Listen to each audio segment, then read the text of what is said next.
Welcome to Parenting Teens with Dr. Cam, where we tackle the challenges of raising teenagers without the drama. I'm your host, Dr. Cam. Let's get on with the show.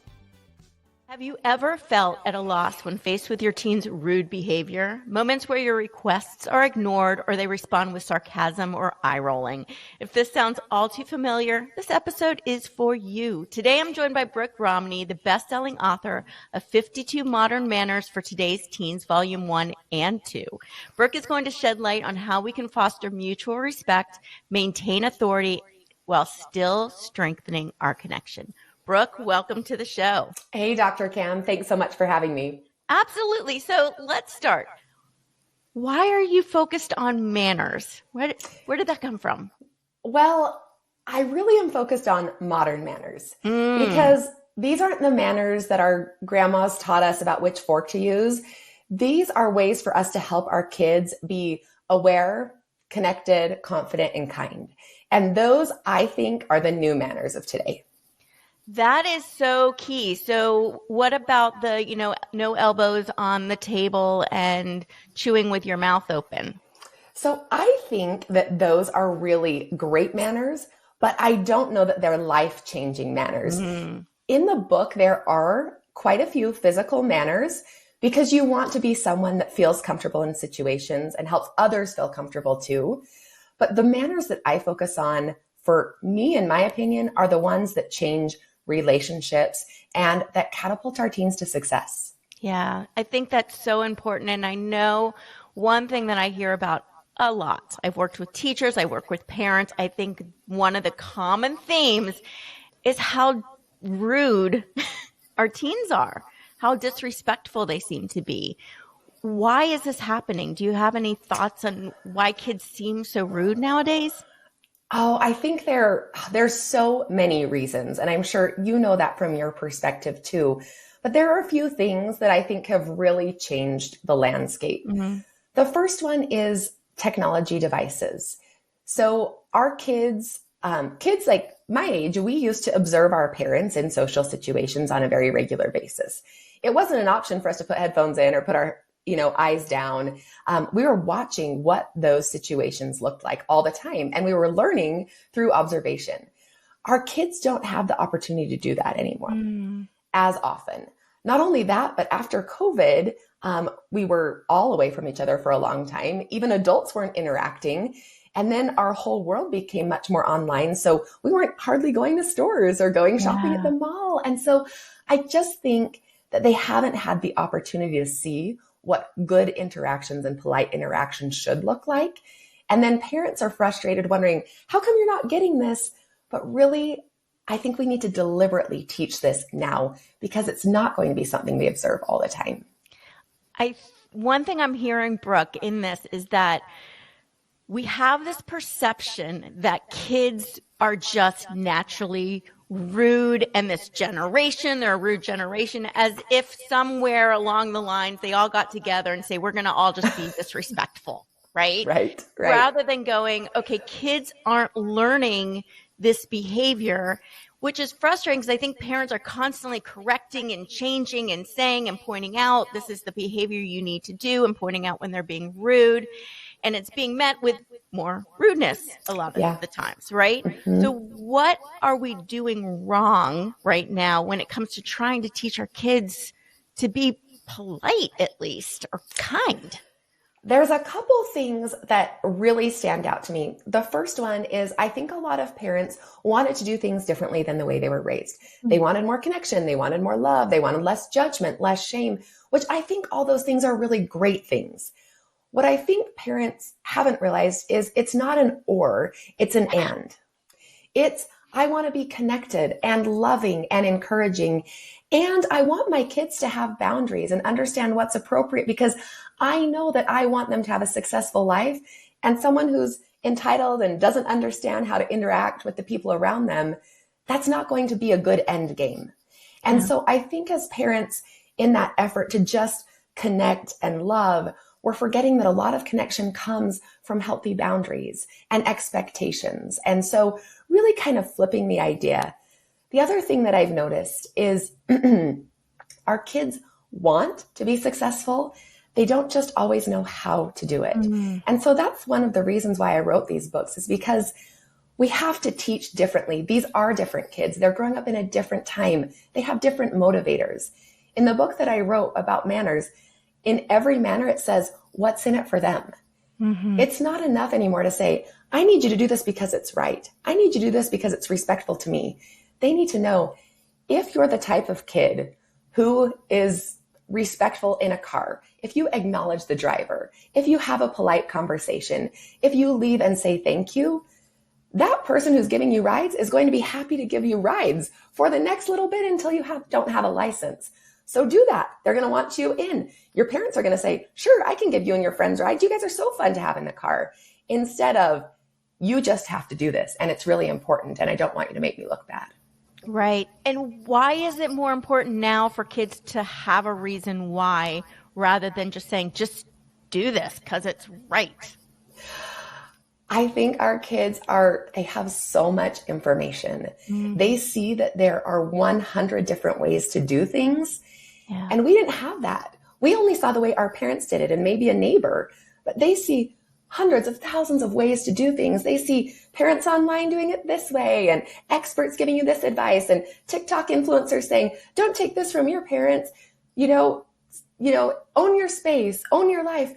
And so we really have to be more convincing. We have to relate better.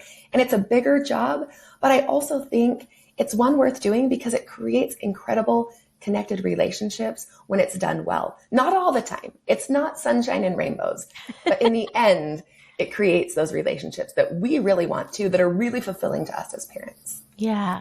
So Brooke, what are some of the manners or the behaviors that are most crucial that we instill and model for our kids for them to be successful in their relationships and interactions with people moving forward? I want to start with a couple relationship manners. Okay. One is learning how to start a conversation. I think even adults are scared of this, but kids are especially, and even teens. So instead, they're choosing to feel lonely, and they're choosing to feel on the outside. And we know there's huge ramifications for those feelings. And having the skill to start a conversation makes everything easier. In the book, it says there's a formula for this. Make an observation and then ask a question. When you break it down to that, it's all of a sudden so much less overwhelming. And as a parent, you can model that, even if it's with one of their friends. Hey, I love your North Carolina sweatshirt. Is that where you want to go to school? Observation, question. You can encourage them to do that themselves. If you're going to, support a friend in a musical performance, saying, wow, you were so good on the piano. Do you take private lessons? There's so many ways that just breaking it down to something simple can really, really help our teens feel capable and confident. And the more that we do that in front of them, it's something that they see in action, and it doesn't feel so overwhelming or so hard. Yeah, I think seeing us do it, because it is a terrifying thing to do. And especially during the adolescent years, you're even more worried about saying something that people are going to think is stupid. Right. Absolutely. This is their biggest fear. They're going to say something. They're going to get judged. They're going to be seen as uncool. And so they'd rather not say anything at all. Yeah. And that kind of becomes prohibitive. And then COVID, I want a day where we don't have COVID to have to put blame on stuff. And it's not necessarily blame, but during some core years of them being able to develop this skill, they didn't have the opportunity to develop this skill. And so now this skill is kind of, they're behind the ball on this one, right? But expected to know how to do it. Because I think we just assume we naturally do it, but then we look at adults who are terrible at this too, right? So how can we, without provoking more eye rolls and annoyance at us, how can we kind of help our kids build this skill? So the first thing that's really important to me is that we see social interactions, relationships, and manners as something that we have a growth mindset about. I think parents have gotten really good at growth mindset about math, growth mindset about reading. But when it comes to social skills, sometimes we say, oh, my kid's just bad at that, or, they have a low social IQ, things like that. And this is just who they are and who they're going to be. And I think it's crucial that we change our framework of thinking, that this is something they can grow into. This is something they can get better at. Does it take practice, instruction, encouragement? Absolutely. Just like all those other things with growth mindset do. But it is absolutely possible for us to be able to teach our kids and ourselves. If we're lacking, we can get better at those things too. So that's the first thing I would say. The second thing is because I wrote these books for a purpose. Because teenagers don't like to feel pointed out by their parents. They don't like it to feel disconnected. They don't want parents who are constantly correcting them all of the time. And I get it. I don't want someone like that in my life either. No. So I wrote these books so that we could get ahead of the curve. Instead of when our kids, let's say you are with your child and they go somewhere new and they sit in the corner and they don't introduce themselves to anyone. And then you get done with that event and you're like, why didn't you say hi? Why didn't you introduce yourself? You got to do that if you want to make connections, things like that. Instead, we flip to the first manner in volume 1 and we talk about introducing yourself, and it tells you how to do it. And it tells you why it's important. And then they go to those events having some skills, having a little bit of a toolkit. So they say, okay, I'm somewhere new. And even on the way to somewhere new as a parent, you say, hey, remember that manner about introducing yourself? This would be a great place to practice it. And all of a sudden, teaching our kids really important skills is actually connective and empowering instead of disconnective and, adding angst to the relationship. Kids feel good when they feel capable. And that's something I love about the book is it's allowing our kids to feel capable. I love that it helps kids understand they're not the only one.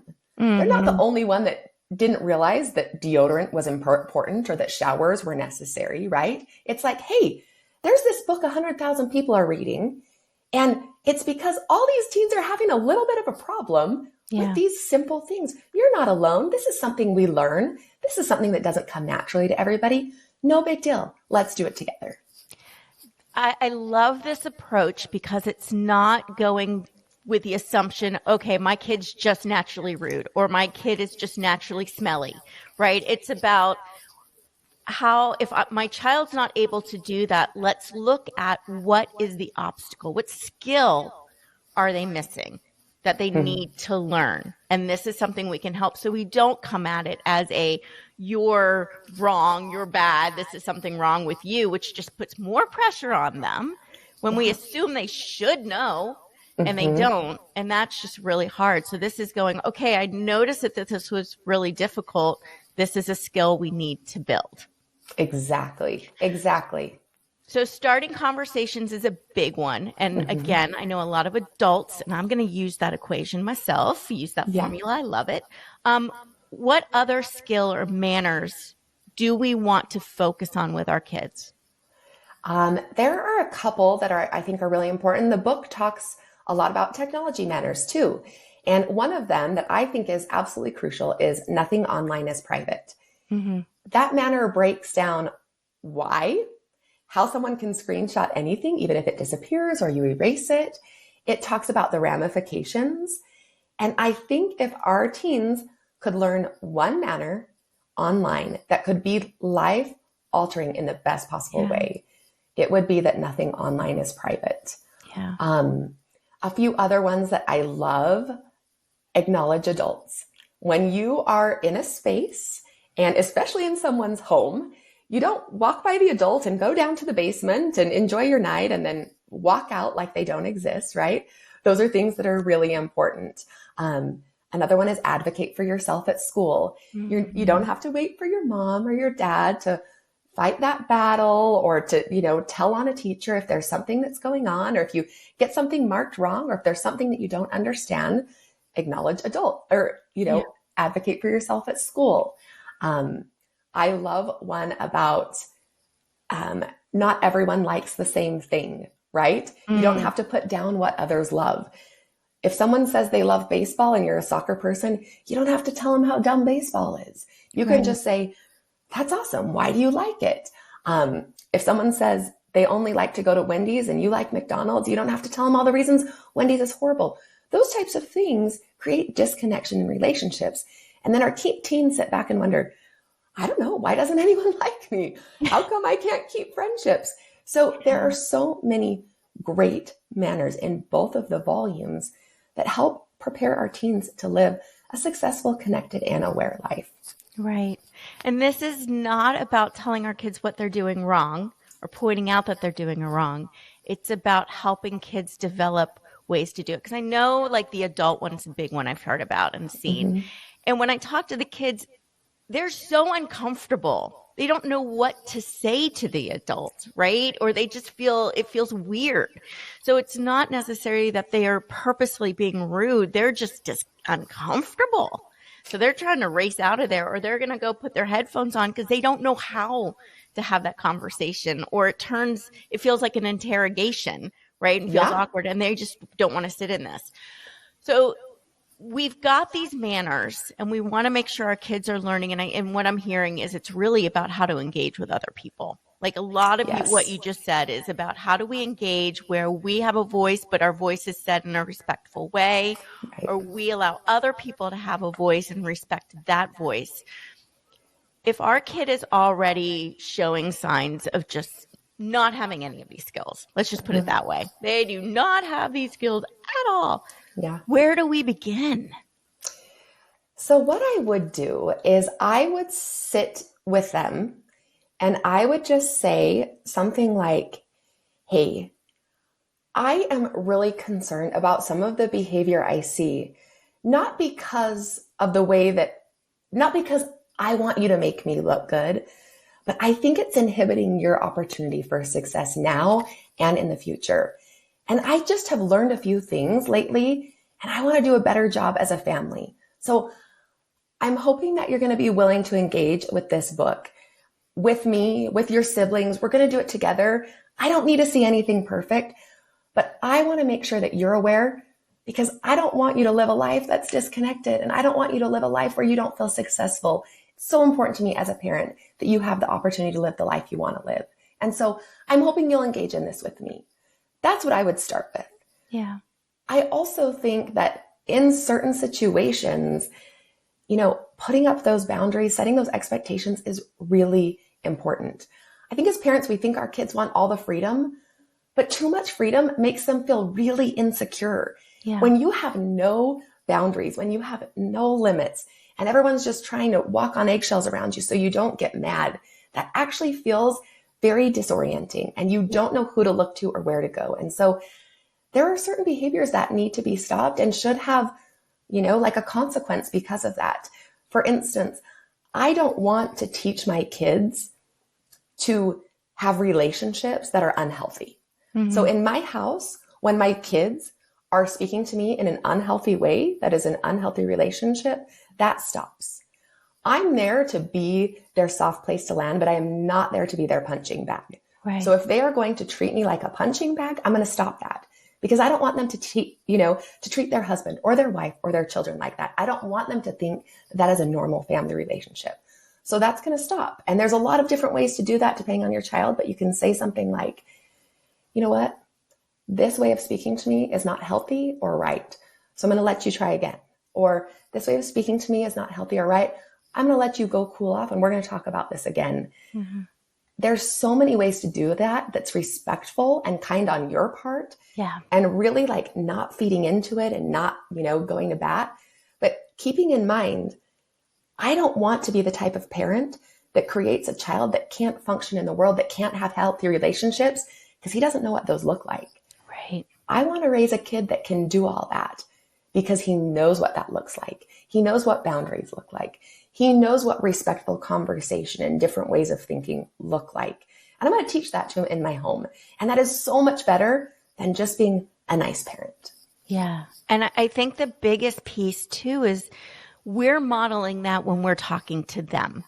So I see a lot of times parents getting very upset that their kids are being disrespectful towards them, but they're yelling at them and disregarding what they have to say. So they're modeling that disrespect back, mm-hmm. right? So I think it's very important that we set our boundaries 100%, mm-hmm.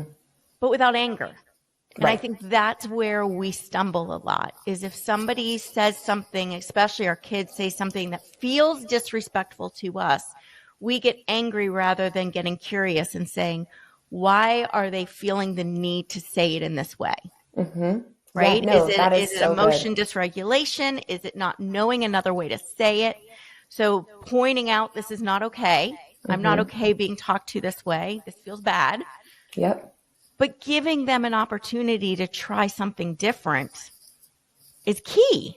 Yes. And it's funny. I think one of the best skills we can have as parents is being a great actor, because you are going to feel one thing and you are going to have to portray something else in order to be the parent that you need to be and that they need in the moment. And so, again, growth mindset with this. I didn't respond well. I haven't had those good relationship skills lately, but I can learn. And I think, in the manners book, it talks a lot about go-to phrases, practicing what you might say. And I think it works well in parenting too.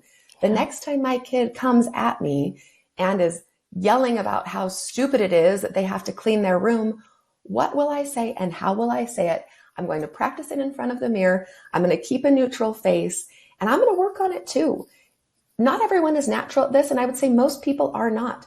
We all want to jump in and be mad and join in that, kind of angry moment. So it takes practice, but practice does yield pretty incredible results when we're willing to do it.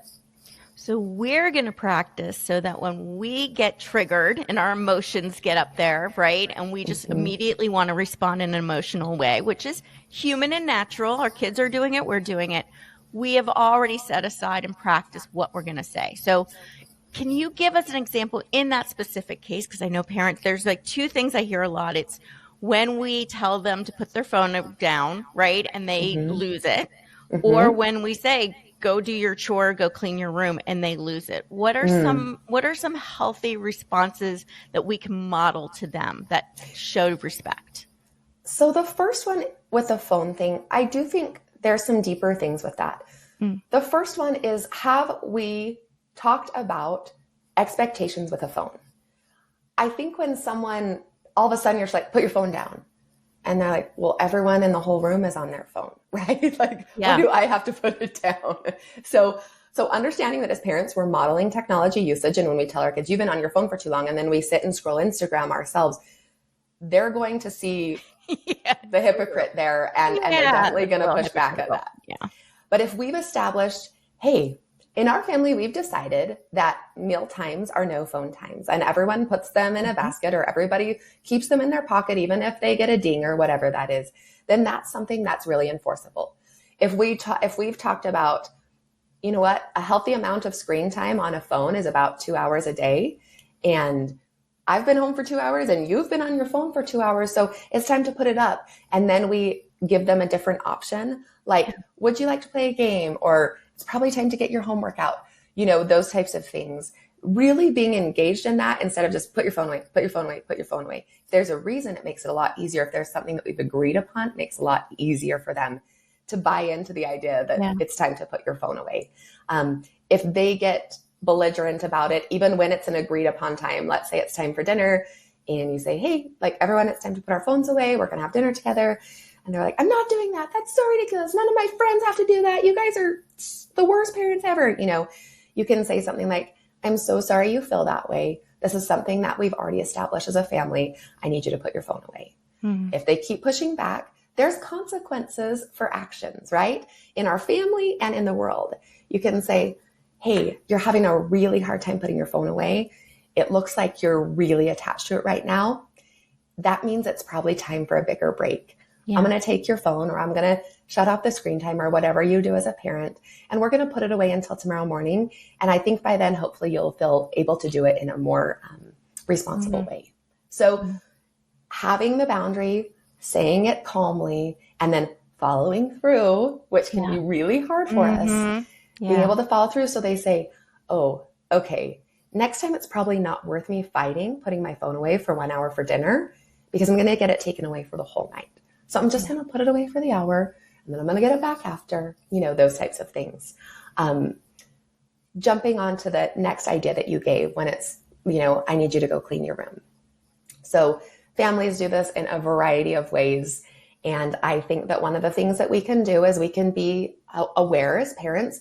Sometimes teens have a lot on their plate. Mm-hmm. They have a lot going. So if they're really fighting about cleaning their room, one of the things that you might be able to say is, it sounds like you're a little bit overwhelmed right now and you have a lot going. Right now might not be the time for you to get your room clean. When will you be able to do it? Before Saturday. When will you be able to do it before Saturday? That's if your kid is just especially busy and they're very frustrated because you're not seeing that. Let's say they're like, I have to get to football and then I've got to go to work and I have so much homework tonight. Being a human as a parent is really important too. Sometimes we can't do our housework right then when there's a lot of pressing things. If your child is just being belligerent and they don't want to pitch in, one of the things I like to say is, hey, as a family, we have to work together. Mm-hmm. I have a job, dad has a job, you have school, but we still have to make this house function. One of the things that you've agreed to do is make sure that your room stays clean. So I expect it to be done by 6:00 tonight. Maybe it's 3:00. Expect to be done by 6:00 tonight. I looked at it. It's probably only going to take 15 minutes. So if you can do it by 6, that would be great. Another option is, hey, looks like you feel really overwhelmed about how messy your room is. I've got 15 minutes right now. I will help you for the next 15 minutes. And I bet we can get it done together. Like, can you come do that with me? Everyone's in a different space with their kids. Sometimes they need one thing. Sometimes they need another. But the important thing is that we don't just say, oh, they're bugged, they no longer have to contribute to the household. That's not going to work.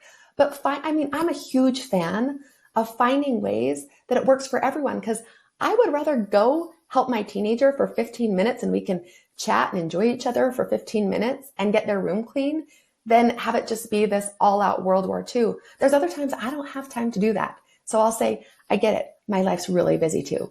I need it done by Saturday before you go out with your friends. Yeah. And those are really great ways to get what you need and what's important for them. They should be contributing to your house. Right.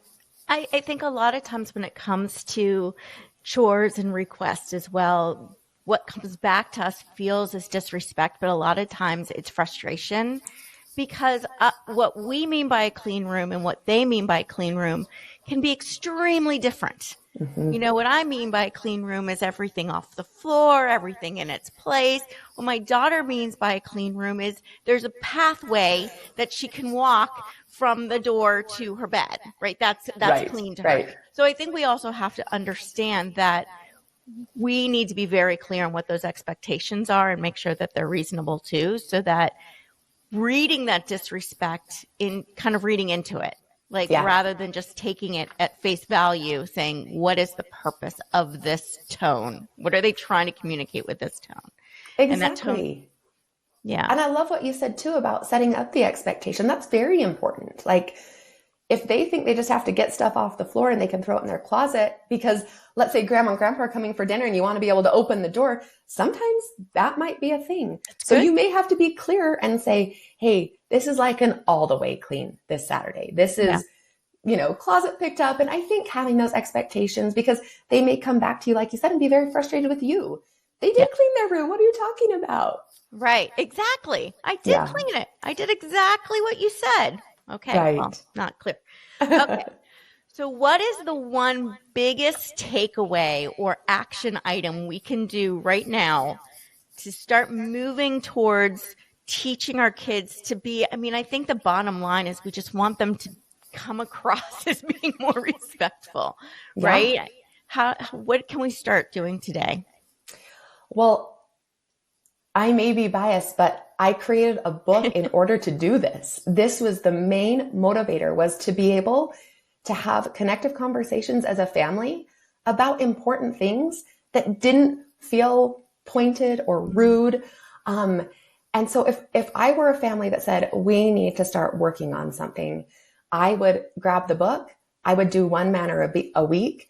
And what I would do as a parent is I would overly praise when you see them doing those things. I would be the biggest cheerleader they've ever seen. The first manner in the first book is introduce yourself.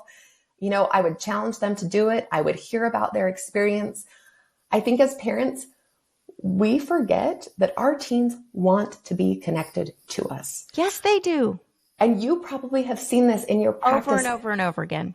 You've never met a teen that said, I actually don't want a relationship with my parents. No, I've yet. And, and this book is such an easy tool to be able to start those relationships. And if you have a prickly kid or someone who you know is not going to buy into this right now, grab the book, flip it open, put it on a breakfast bar, put it on a dinner table, let them take it in for themselves. I had a kid like that did not want to learn from me, which is why I made it a stand-up book so that he could take it in on his own terms, learn on his own terms, and then practice it on his own terms. And I think that's really important, that we are open to all ways of them improving in small increments. We're praising it. We're noticing it. We're noticing it in others. When they have a friend that comes over that is so great at acknowledging you, you say, wow, Ryan is amazing at making me feel seen, and I'm so appreciative. You realize you can have him over anytime. He is always welcome at our house. And then maybe sliding that in. You know, if you want to be that kind of kid that's always welcome or that gets invited to the cabin on the weekend or whatever it is, like, that's a really good model to follow after. I think that's key too, is finding something that is kind of their need, right? And you had mentioned this earlier, and I really wanted to circle back to that too, because now they're interested. And if they're saying, I don't feel like I have any friends, which I hear a lot. Like, I don't know how to make friends. I don't feel like. Now we specifically go to ones that can help them and say, hey, let's try this. Let's see if this helps and this works. And now there's a reason for it, and they have an outcome to look for and saying, oh, wow, okay, this works, which I think is really key. The other thing I really wanted to point out is you said one a week. One. Yes. A week. This is not like, okay, we're going to do all 52 of these today. Let's go. Boom. It is like, and it's us doing it, like, let's all try doing this. So this is a big thing. And if your kid too, and you were saying the prickly kid, if it's something that you want your kid to start doing more of, and you can't get through to your kid, that's something that you can start modeling more of. Right. Absolutely. So now it's like, this is the thing I want to make sure they're seeing. So I'm going to do it over and over and over again so that they're seeing me do it. I love that. And I also had a really great suggestion from a reader. And she said that they didn't want it to feel like a wah-wah thing, like, oh, we're doing manners. Yeah. So they tried to associate it with something that their kids really enjoyed. So they do manners and movies every Friday night. She's using the kids book. Her kids are younger. Yeah. So it's manners and movies with the kids book, but other families have done similar things. So it's like a really great positive association. So they get fast food, bring manners in the car, and they do manners in the car. Yeah. So things that like their kids are excited about, or they go get ice cream once a week, or they make it like where a kid gets to choose the meal. So it's like meals and manners. So the kid chooses the meal and the kid chooses the manner. So it's a little bit more like self-directed by the kids. There's so many ways to make it work. If your family's not like, let's just gather around and talk about a manner. Some families, it's amazing. Some families need something else to make it something that feels meaningful, fun, and worth looking forward to. I also think it's about putting it into practice, right? Mm-hmm. So one thing I see a lot of is kids being uncomfortable talking to adults, but they don't have a lot of opportunities to do so. So like one example with my daughter, and I started when she was really young and I would sit behind her, but I would have her go to the checkout. Great. Or order her own food. And now her friends, she's a teenager, but her friends will now make her order the food because she's comfortable doing it, knows how to do it well, knows about tipping, knows about like all this stuff. And she's great at it and feels so confident at it, but she's been doing it. I've let her do it. Right. And I remember teaching her how to shake hands. I'm like, all right, let's teach how to shake hands because this is an important thing to be able to do. And it was silly and fun, but now she knows how to do it. So it's skills that you don't even think about, but consistently giving them the opportunity to do it. They're going to suck at first. They just will. They won't know how. So it's like giving them that opportunity to continue to do it. And then all of a sudden they're good at it. And I love this testimonial because what you're showing us is not that your child is just competent at doing something, but she has confidence inner A self. lot. She's that girl. She's the girl that always orders food. She's the girl that knows how to tip. And as your family goes through these manners, that's what your kids are getting. I'm the kid that knows how to introduce myself. Yep. I'm the kid who knows how to be respectful at homes. I'm the kid who knows how to celebrate others. I'm the kid who knows what to say when somebody says, what are you into? What do you like to do? It's the confidence that comes. And what I love seeing is it's not outer confidence. It's not, I got 100% on the test. It's not, I'm the star of the basketball team. It's in here. It doesn't leave. Yeah. It's not something that someone can take away. And I think giving our kids that gift is about the most powerful thing we can do as a parent. It really is. And then the more they're able to do it, the more they feel confident that if something new comes up, they're going to be able to figure it out and handle it okay. And that's the other social anxiety I see a lot with kids is I don't know if I'm going to know what to do. Mm-hmm. And that's terrifying. Yes. So all of this. Yes. So it's, we start with manners, but ultimately it's about having the confidence to interact and know how to present yourself. That's what the bottom line of this is. And that is, exactly. I can't think of a more important skill in terms of going out there and being successful in life, right? Yes. That's great. Brooke, tell us a little bit about where they can find the book and find you. Oh, awesome. I am on Instagram at Brooke Romney Writes. We have an incredible community of really deliberate, engaged parents, and I love being there. The books are on Amazon. You can also get them off my website. They're available in multiple countries if we get lucky on Amazon. There's one for kids ages 4 to 12, so you can start the manners journey early, and 2 for teens that have been really impactful for families. Coming out with a school curriculum. There's videos, prompts for writing. It ties into Common Core. So that should be out by the beginning of next year for teachers. There's a ton of teachers who are using the books and absolutely seeing changes in their classroom. That is fantastic. So rather than getting upset and annoyed with our kids for not being respectful, let's talk about how do we help have that growth mentality and give them the skills so that they're able to be respectful. Yes. Brooke, yes. Thank you so much for joining us today. Thank you so much, Dr. Cam, for all you do and the way you educate so many parents. And that's a wrap. Thank you for tuning in to today's episode of Parenting Teens with Dr. Cam. Don't forget to hit follow so you don't miss a single episode, and share the love by passing this on to a friend. Until next time, keep making a positive impact in your teen's life.